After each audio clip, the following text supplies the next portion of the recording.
ତେବେ ଉତ୍ତର ପଶ୍ଚିମ ବଙ୍ଗୋପସାଗର ଓ ଏହାର ସଂଲଗ୍ନ ଓଡ଼ିଶା ଉପକୂଳର ଗୁରୁବାର ସୃଷ୍ଟି ହୋଇଥିବା ଲଘୁଚାପ ଯୋଗୁଁ ବଡ଼ ଧରଣର ବର୍ଷା ହେବାର ସମ୍ଭାବନା ରହିଛି।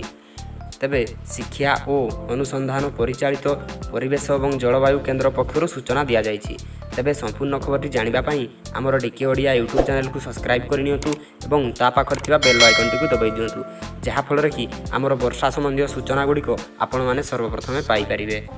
ତେବେ ଶୁକ୍ରବାର ଓଡ଼ିଶା ଉପକୂଳରେ ଏହି ଲଘୁଚାପ ପ୍ରଭାବ ଅନୁଭୂତ ହେବାର ସମ୍ଭାବନା ଥିବାବେଳେ ଶନିବାର ଅପରାହ୍ନ ସୁଦ୍ଧା ଏହା ଉତ୍ତର ଆଡ଼କୁ ମୁହାଁଇ ବିହାର ଅଭିମୁଖେ ଯିବ ବୋଲି ସିଇସି ବୁଲେଟିନ୍ରେ କୁହାଯାଇଛି। ଆଉ ଏହାର ପ୍ରଭାବରେ ଜୁଲାଇ 22 ତାରିଖରୁ 23 ତାରିଖ ପର୍ଯ୍ୟନ୍ତ ଓଡ଼ିଶାରେ ଅଧିକାଂଶ ଅଞ୍ଚଳରେ ମଧ୍ୟମ ଧରଣର ବର୍ଷା ହେବାର ସମ୍ଭାବନା ଥିବାବେଳେ ଖୋର୍ଦ୍ଧା, ପୁରୀ, ନୟାଗଡ଼, କଟକ, ଯାଜପୁର, କେନ୍ଦ୍ରାପଡ଼ା, ଢେଙ୍କାନାଳ, ଅନୁଗୁଳ, ନବରଙ୍ଗପୁର, କଳାହାଣ୍ଡି, କନ୍ଧମାଳ, ସୋନପୁର, ବୌଦ୍ଧ, ବଲାଙ୍ଗୀର, ନୂଆପଡ଼ା ଏବଂ ରାୟଗଡ଼ା ପ୍ରଭୃତି ଜିଲ୍ଲାରେ ପ୍ରବଳ ବର୍ଷା ହେବାର ସମ୍ଭାବନା ରହିଛି।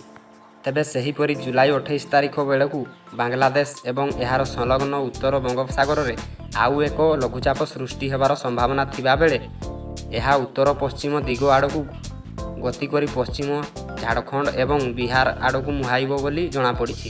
ଆଉ ଏହାର ପ୍ରଭାବ ଅଗଷ୍ଟ 1 ତାରିଖ ପର୍ଯ୍ୟନ୍ତ ଜାରି ରହିବ ବୋଲି ବୁଲେଟିନ୍ରେ କୁହାଯାଇଛି। ତେବେ ଏହାର ପ୍ରଭାବରେ ଜୁଲାଇ 28 ତାରିଖ ଅପରାହ୍ନରୁ ଜୁଲାଇ 30 ତାରିଖ ପର୍ଯ୍ୟନ୍ତ ଓଡ଼ିଶା, ବାଲେଶ୍ୱର, ମୟୂରଭଞ୍ଜ, କେନ୍ଦୁଝର, ସୁନ୍ଦରଗଡ଼, ଦେବଗଡ଼, ଝାରସୁଗୁଡ଼ା, ସମ୍ବଲପୁର, ବରଗଡ଼, ଅନୁଗୁଳ ଓ ଯାଜପୁର ପ୍ରଭୃତି ଜିଲ୍ଲାଗୁଡ଼ିକରେ ମଧ୍ୟମରୁ ପ୍ରବଳ ବର୍ଷା ହେବାର ସମ୍ଭାବନା ରହିଛି।